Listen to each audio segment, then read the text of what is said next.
मुख्यमंत्री एकनाथ शिंदे आज ज्ञानेश्वर महाराजांच्या पालखीत सहभागी होणार। संत ज्ञानेश्वर माऊली आणि तुकोबारायांची पालखी पंढरपूरच्या वेशीवर दाखल। आज पंढरपूरमध्ये दोन्ही पालख्या दाखल होणार।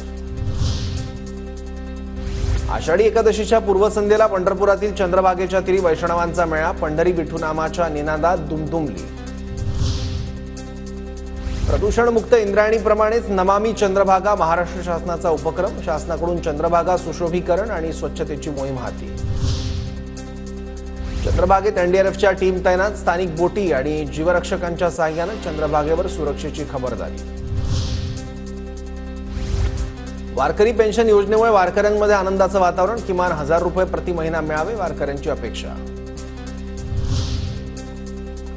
पंढरपुरात बासुंदी उत्पादन आणि विक्री करण्यास बंदी। आषाढी वारीच्या पार्श्वभूमीवर वारकऱ्यांच्या आरोग्याबाबत प्रशासनाची खबरदारी।